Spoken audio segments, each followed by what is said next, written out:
explore the snowy mountain too? You scared me. Please, don't scare me like that. I was giving my research report some much-needed consideration. But you were just standing over there, staring into space. Not at all. I was just thinking of a name for a new subspecies of sweet flower I propagated. It has seeds that are 4 times as large as normal. Oh, are you interested? Wonderful. Next time, please allow me to show you the fruits of my work. It's a shame. If I wasn't coming to this mountain, I would have brought some samples with me. Yeah, weren't you doing research in the city? How come you're here? Timaeus and I were helping Albedo organize research data. Timaeus just left, in fact.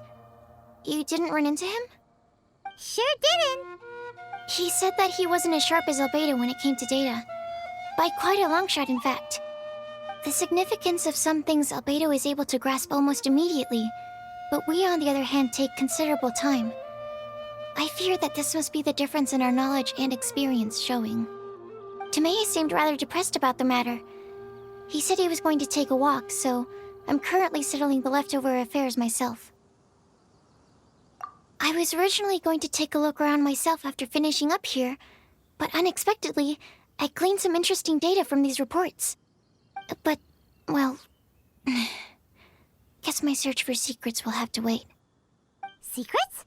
Ooh, what secrets? Actually, do you two have time right now? Don't have anything on us but that. Then, could I ask you for a favor? In truth, I feel like Albedo is concealing something from myself and Timaeus. But isn't he your teacher? What would a teacher have to hide from his students? That's true, but I feel like he's always hiding something. It is my personal guess that it is some great secret of alchemy. Wait, how are you so sure? Timaeus and I are both passionate researchers of alchemy. If it was anything else, Albedo wouldn't have any reason to hide it from us. You do have a point. Could you help me investigate what it is that Albedo's hiding? Please. I'm just too curious. What do you think? Yes! Thank you, thank you! All right. Let's take a little trip, shall we?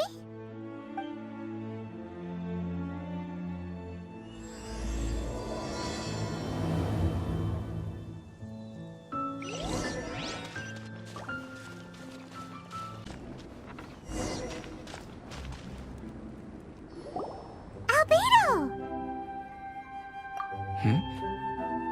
Why are you here? Are you lost? No, we're not. A secret? Hey, what are you doing? Our mission calls for a delicate approach. Sure, but still. Actually, you've arrived at just the right moment. I have business with you too, in fact. Here, catch. Huh? What's this? As you can see, it is a sword. I did not make the sword. However, I did add some alchemical touches to it. Would you like to try it out? My research indicates that this sword has some unique properties. Only you can use it. But I need to gather data from it quite urgently. So, could I bother you to use it in battle? Wait a second. How can there be a sword that only one person can use? Very astute of you. This sword has indeed had a curse laid upon it. An ordinary person would be unable to wield it at all. However, you are an exception. Huh? Or perhaps I should say that only you are immune to the curse. As such, who could I find to help me if not you? We gain little from saying more. Go find some monsters nearby. After all, some things are best discovered through practice.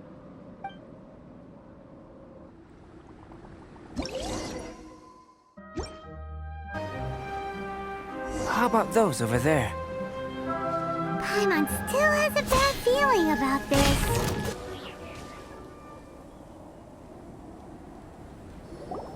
Over here! It's with this brat! Give it back, you thief! Treasure hoarders? There are treasure hoarders in a place this cold? Enough talk! Hand it over! Watch out!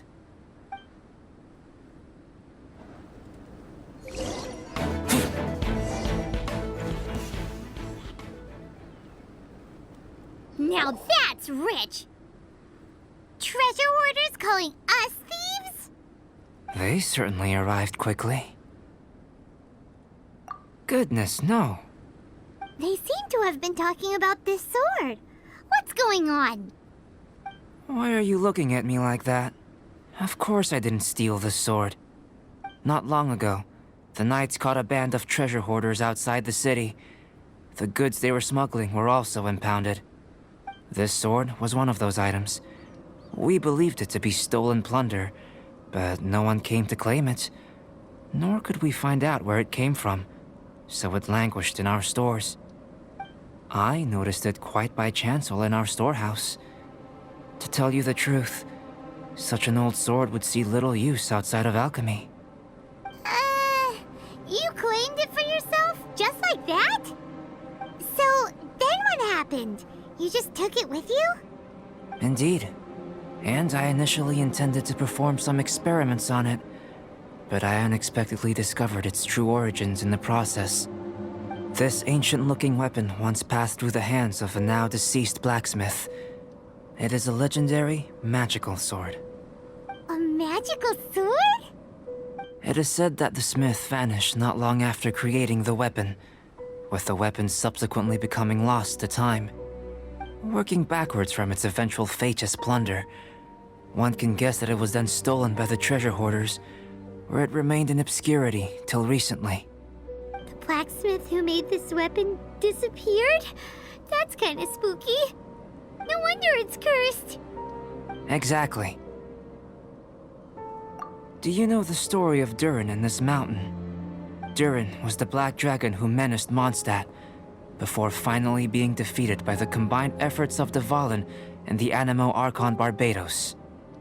After a fierce battle, the vanquished Durin crashed to ruin here, falling into the thick snow.